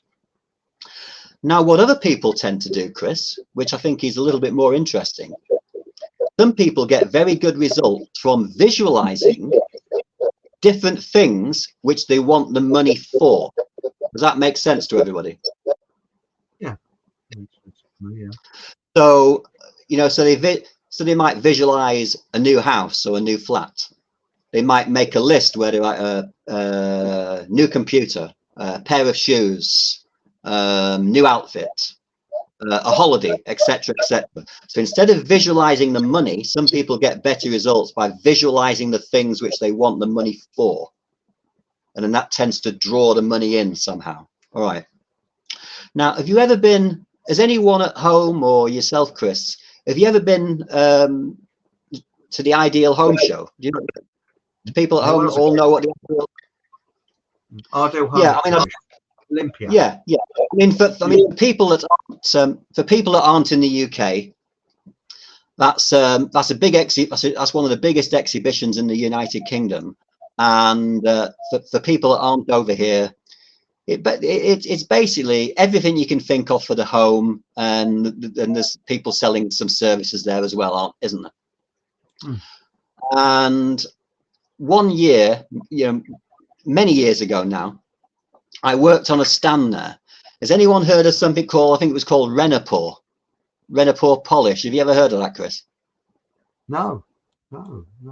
It's some kind of, it's meant to be like a magic kind of leather polish. Yeah. If you can imagine like a little sponge and like a little pot, and it's like this magic leather polish. And I was working on a stand with about 20 other people. And we used to have to demonstrate this magic polish on the people that were walking, you know, back and forth, you know, and normally would call over the women, because it was normally the women who bought it rather than the men. So would call over the women that had, you know, particularly the ones that had boots on, and would say, oh, let me show you how this polish works on your boots, you know, and would polish the boots, you know, these women to try and sell this polish. It was a tough job. But you know, somebody had to do that, you know. And yeah, that was meant to be a joke, but never mind. Maybe my.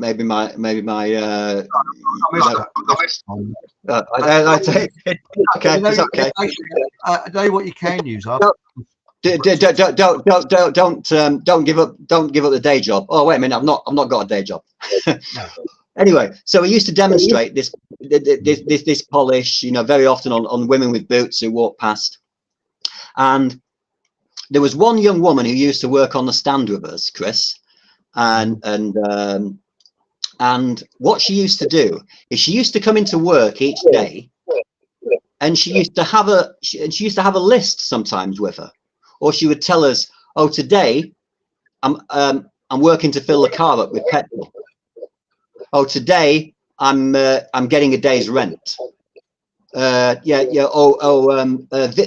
going to sell X amount of these next, and that's my handbag that I'm getting." And she'd have this checklist in her mind, yeah.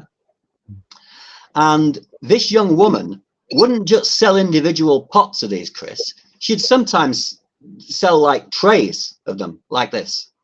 She would far outstrip in her sales anyone on that stand.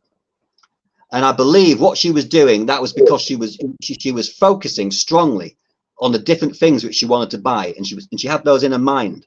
And that's what she saw. She didn't see polish. She just saw handbag, petrol, car. So that's a very good example of what I said, of how some people manage to draw in money by focusing on the things rather than the actual money itself. So that's interesting, isn't it? Very interesting, because again, it's always projection. I mean, when you think about it, when you drive a car, I don't think of what gear I'm in. I mean, it's a manual gearbox. One of the cars is, the other one's called Tectonic. But if somebody said, "What gear were you in when you drove down the road?" I suppose it's your subconscious which is doing things. And it's like anything else, like riding a bike. You change gear when you're going uphill and change down, things like that. But you don't really think about it. You're looking at the road, you're looking at other things. It's your subconscious which is actually doing it. It's a very weird thing, you know. I mean, driving a car is typical, because you're just driving along, but you don't really, everything is sort of automatic from your subconscious. That's what learning to do something is, really. I mean, for example, when you did that tarot reading before, you have been doing it loads and loads and loads of times. So part of your subconscious was kicking in there, and you say, "Oh, okay, do this, do this, do that." But if you had done it for the first time or second time, you'd be thinking, "Do I do this or do I do that?" And you know what I mean? It's surprising. Yeah, I do get into kind of automatic pilot almost. Yeah, like I used to when I used to work in hotels. Another thing which people can, another thing when I was talking is what I found in the past, and I've had results from this myself and other people have, is when you haven't got a lot of money. One little trick is to imagine yourself at a meal where you've got the family and friends around you, and having a nice meal in a restaurant, and then you visualize that when the meal's finished, you get your money out and you say, "I'm paying for this," and you put the money down on the table, and then you feel inside yourself that feeling of pride that you managed to pay for the meal, and everyone around you saying, "Oh, thank you. Yeah, thanks for that, Chris. Thank you. Thanks for paying for that meal." You know, and that generates again those feelings of wealth. Talking of personal experiences, a very brief story here.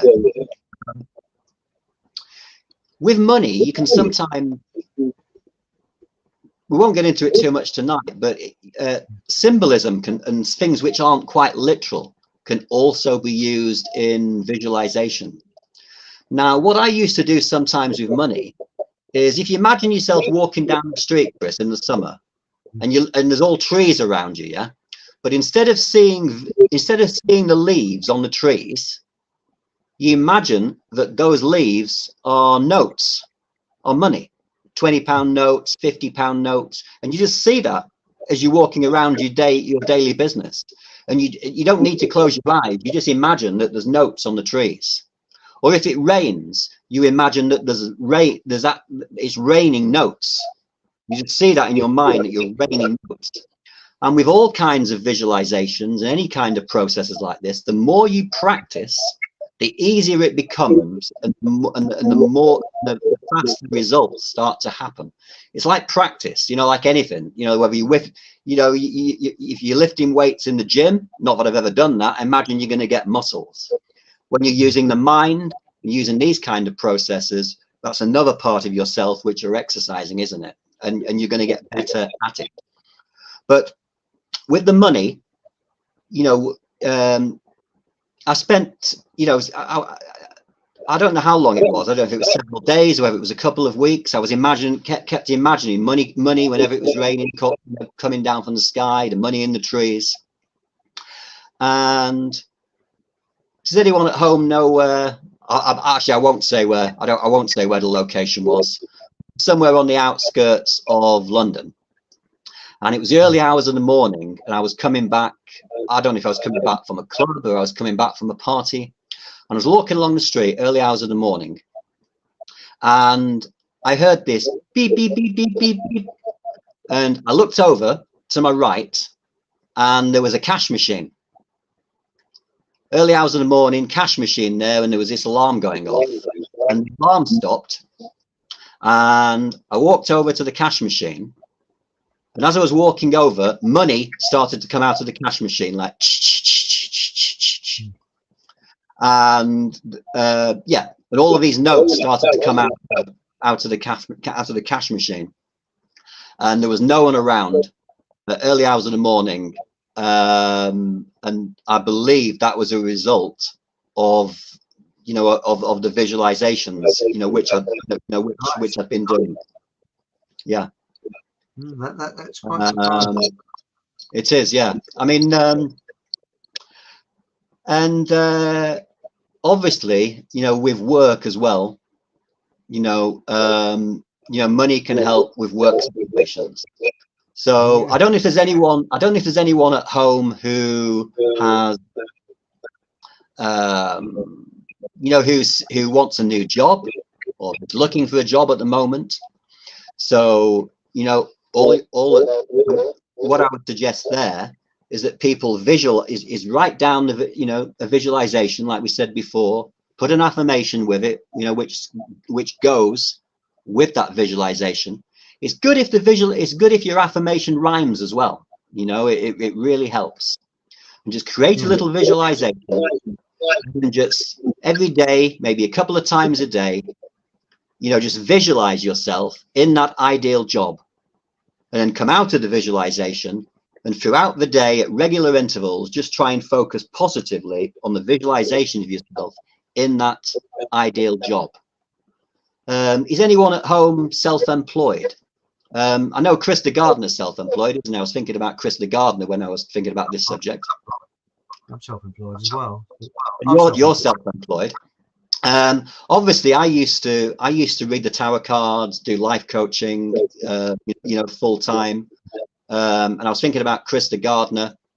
A little trick I used to do, Chris, particularly in the early days when I was doing tarot readings and life coaching, and people didn't, you know, weren't aware of who I was. And I'd work at exhibitions, you know, the exhibitions and the shows, you know, like the mind, body, spirit shows, you know, some people may have been to. And when I first started out, other readers would sometimes have a line of people, and I wouldn't have anybody, or just maybe have one person, you know, interested. And what I used to do is we used to have these clipboards on the tables where people used to write down their names, you know, like an appointment list, Chris. Mm-hmm. And I would write down an appointment list and fill in all the time slots as if they were real. Another clipboard, which was the real clipboard, and I would just throughout the day I would just focus. I would just keep picking up the clipboard and just now and again looking at all the fake appointments and just imagining them as real appointments. And then when I was at home, I would visualize, because sometimes I was at these shows for several days, maybe a week. And then when I went home, I would actually see in my mind's eye, I would just visualize myself sitting at the table with a queue of people going all around the exhibition hall out into the street. And I would combine that with the fake appointment list. And that really helped me to generate a lot of clients. Oh, it does. It's surprising. It does. But I mean, one thing come in here, I've got to clarify. Can I just, before I don't mean to interrupt you, but Pandora, there is no argument. I mentioned the wrong word. I do apologise. I said, oh, it's an argument, but no, there's not an argument. That's my fault. I shouldn't have said argument. There's some polite disagreements, I should have said. Not So, I've dropped a clanger there. Surprising words, spellings, spells, that type of thing. But I should have said there's some polite disagreement in chat. So I hope that don't take it personal. So, sorry about that. Yeah. But sorry, carry on that way. I stopped you halfway through. Yeah, I was just. No, I'm fine. I just didn't want to lose my train of thought. So yeah, so so I thought that was a good example which I could share with you there. And again, when it comes to being self-employed and around the appointment situation, I mean, obviously, sometimes I used to do some work from home, or I would go and visit people, Chris. And what I would do is I would visualize the phone ringing. I like ring, ring, ring, ring. I'll pick the phone up. Yeah, yeah, okay, yeah, I'll see you then. Okay. And then I would visualize as soon as I put the phone down, the phone ringing again, and then again and again. And I visualized myself actually getting frustrated that the phone was ringing so many times. And then I just dug this out today. Right? That's like fake appointments for that week. Okay. So they're all made up appointments, same as I did with the clipboard at the shows. So Chris the gardener, I know he's got a lot of work on at the moment, I think. But yeah, anyone who works for themselves, they can do that as well. You know, Chris could do this. And you just write down fake appointments in a little book like that, and just visualize the phone ringing, and visualize yourself filling in the appointment book, and just regularly look at your fake appointment, regularly look at your fake, your fake list. And again, that's generating those thoughts and those feelings, which is sending that out into the universe, sending the right frequency out, and via the law of attraction, that's helping to bring things back to us in our physical, physical reality. Well, I couldn't work for anybody else. I call us Chris the gardener and myself, and that we're self-unemployable. You see, self-unemployable. We're self-unemployable, yes, because I couldn't really work for a government. Just can't do it. Got work for myself, So I'm self-unemployable, yeah. But we got Zara B. Hello, Zara B. Hi, Zara. Sub. Oh, Zara. So there we are, new sub. That's good. And this is apparently this is right up my street. Well, pleased to hear that, Zara. Thank you. That's very nice. Oh, thank you. Thank you. And right, so I think that's really interesting. Then we got, yeah, can I just I know we're just a couple of minutes over time, aren't we? I just thought if I may just mention this. I just made a note of something. We didn't really talk about relationships much, but we can always do that on another day. We did that little visualization, didn't we, where we're imagining like a new partner or a new friend, didn't we, which ties into the relationship area. Just another little suggestion there. I know it's going a little bit, I know we did just a quick suggestion. If someone has had a disagreement with somebody, or they've had an argument with somebody, whether it's in business or whether it's a friendship or a relationship, it's possible to go within your mind and actually visualize an entire conversation with that person, visualizing the conversation as if it's actually happening in reality, and as if that person's actually sat opposite you. And I've had experiences in the past where I've done that over and over again, and not only have I ended up having a similar conversation with that person, but I've actually had the exact same conversation, word for word, with the other person, the same words to me, and me saying the same words to them that I actually visualized. So, so that's a fantastic, thing which people might, might like to try. If they have been estranged from anyone, or there's any kind of conflict with another person. But like everything, it's the more effort one puts into these things, then obviously the the more they're going to get, back, Chris. You know. Yeah. So I was just going to say, I mean, if you we should probably be finishing round about now, shouldn't we? You were going to say, if anybody wants to, if you're up for it, Chris. The last section, which we didn't do tonight, I named it tips, tricks, and questions answered. and I was just gonna look at potential questions which people may have as regards when they've been doing things like this, but they're not getting back the results which they want, or they're trying things like visualization and things aren't working. So if people so if you'd like, on another show, we can answer any of those kind of questions, and how people might be able to overcome potential blocks in their life, particularly using the law of attraction, how they can get it to work better, better for them. So yes, I'd just like to, to thank everybody at home for listening, and thanks for having me back. Could I just finish on a quote here, and then we'll get a cup of tea together. That's right. Yes, I think, as I say, this is a bit weak. This tea, it's very weak. Well, I've been, I've had to. I shouldn't really be telling you this, should I, Chris? But and the thousands of people, that hopefully are listening. No, I wasn't able to drink very much today at all, so I had to save myself, for tonight, got my tonic water, my cup of tea, but I'm going to enjoy a nice brew in a few moments. But if I could just end on this, Chris, Chris and everyone watching, we mentioned briefly, didn't we, the Buddhist texts. We just touched on that very briefly, and I thought this would be a nice thing to end on. Our life is shaped by our mind. We become what we think about. Suffering follows an evil thought, as the wheels of a cart follow the oxen that draws it.